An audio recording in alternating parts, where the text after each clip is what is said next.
11:30 बज रहे थे जब ट्रेन एक सुनसान स्टेशन पर रुकी। वो अपना सामान, एक ट्रॉली बैग और एक हैंड बैग लिए प्लेटफॉर्म पर उतरी।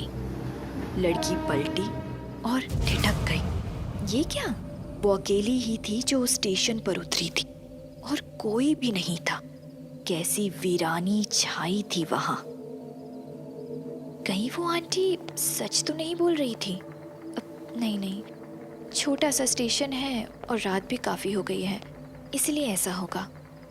सब खुश हो जाएंगे मुझे यूँ अचानक देखकर। पर ये क्या? बाहर जाने का दरवाज़ा मजबूती से बंद था। अजीब लोग हैं। वो जल्दी जल्दी चलती हुई स्टेशन मास्टर के कैबिन की तरफ जाने लगी। अरे अब ये क्या है? स्टेशन मास्टर का कैबिन भी खाली था, कहीं कोई नहीं। फिर उसने गौर से चारों तरफ नजर दौड़ाई। अजीब था, अजीब सी धुंध और ठंड थी वहां। पूरा स्टेशन कब्रिस्तान की तरह उजाड़ और वीरान, कोई भी नहीं। वैसे तो वो एक हिल स्टेशन था, लेकिन उसे अजीब तरह की अस्वाभाविक ठंड लग रही थी, जिसका उस वक्त के मौसम से कोई लेना देना नहीं था। वो बुरी तरह से डर गई। भाड़ में गया सरप्राइज, घर पर फोन करती हूँ।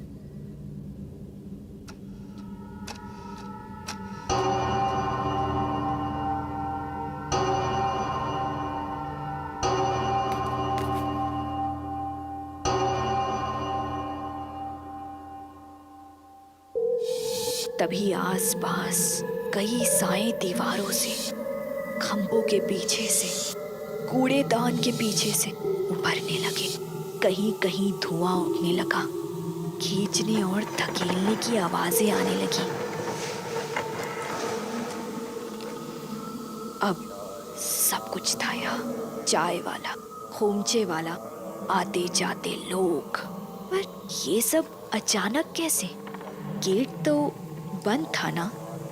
वो भागकर एक बड़े से कार्डबोर्ड बॉक्स के पीछे छुप गई। किसी तरह पटरी तक पहुंच जाऊं, फिर धीरे धीरे उस पर चलते हुए इस अनूर स्टेशन से बाहर निकला जा सकता है। हाँ, यही ठीक रहेगा।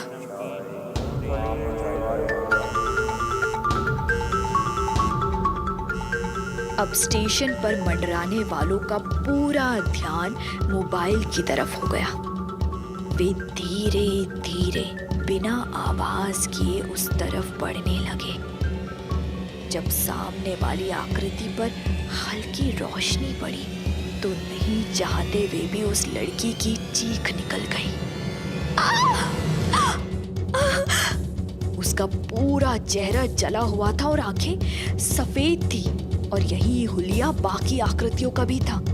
उसकी चीख सुनकर सब उसे ही घूरने लगे और अब मोबाइल भूलकर सारे उस लड़की की तरफ बढ़ने लगे। वो कुछ सोच पाती इससे पहले उसकी दाईं तरफ से एक आवाज आई और सभी जले हुए चेहरे उस तरफ मुड़ गए।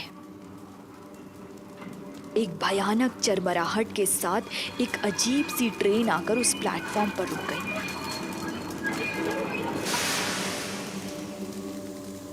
लड़की जोर से चिल्लाई, मेरी मदद करो, कोई बचाओ, मैं यहाँ हूँ, मेरी मदद करो, बचाओ। पर ये क्या? ट्रेन से उतरने वाले लोग भी वैसे ही जले चेहरे वाले थे। सबके सब एक बड़े घेरे में उस लड़की को घेर कर खड़े हो गए। अब सभी धीरे धीरे उस लड़की की तरफ बढ़ने लगे। लड़की डर से जम सी गई। अब कुछ नहीं हो सकता था। वे पास आ रहे थे और कुछ ही देर बाद एक भयानक चीख के साथ उस स्टेशन की दीवारें गूंज उठी। वो लड़की कौन थी? कैसी ट्रेन थी वो? वे जले चेहरे वाले लोग कौन थे? कहानी जारी रहेगी। इस रहस्यमय घटना के लगभग 1 महीने पहले कॉलेज का कैंपस।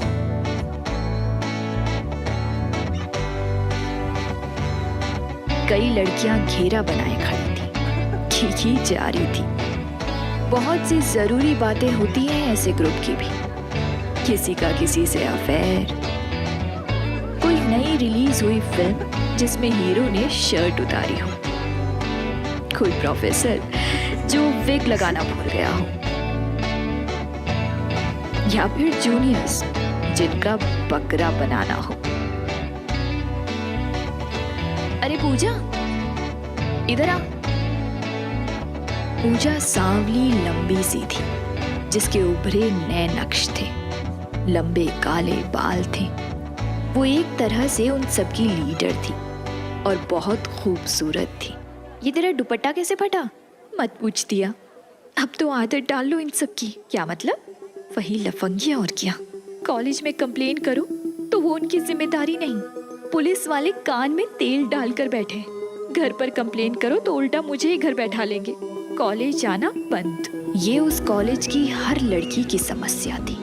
कॉलेज आने जाने का जो एकमात्र रास्ता था, वहाँ अक्सर लफंगों का जमघट लगा रहता था, जो अश्लील फब्तियों के अलावा कई बार हाथ मारने, पान थूकने या दुपट्टा खींचने से भी नहीं चूकते थे। लड़कियों ने कई बार शिकायत की थी, पर पुलिस ने कुछ नहीं किया, क्योंकि उन लफंगों में कुछ लोग स्थानीय पार्टी के कार्यकर्ता भी थे।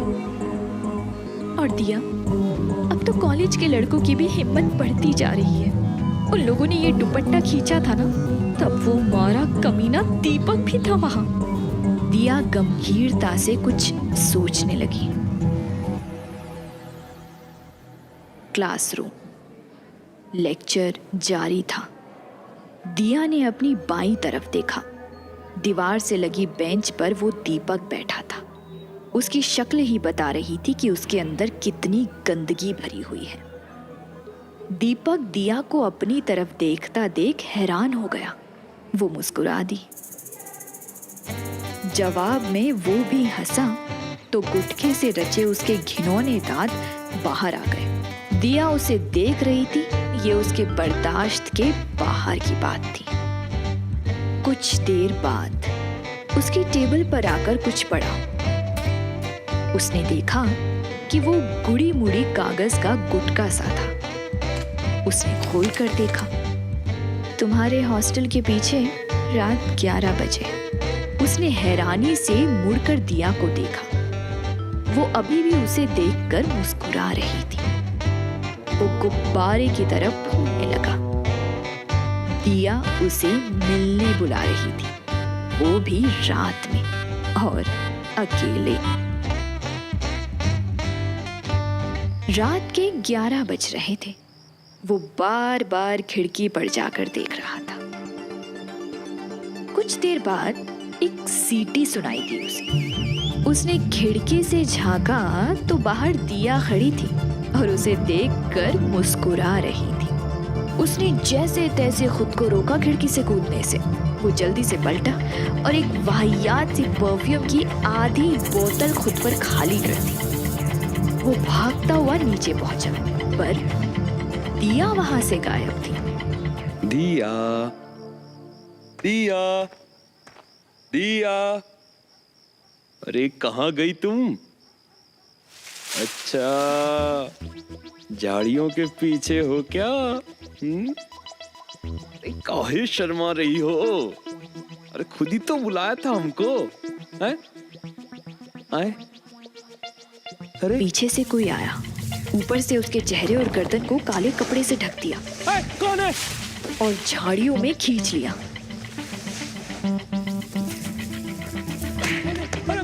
और फिर कहीं से 4-5 साए प्रकट हुए और उसके बाद हॉकी, लट्टू, सैंडल, थप्पड़, लात, घूसा, कुछ भी ऐसा बाकी नहीं था जिसका स्वाद उसे ना मिला हो।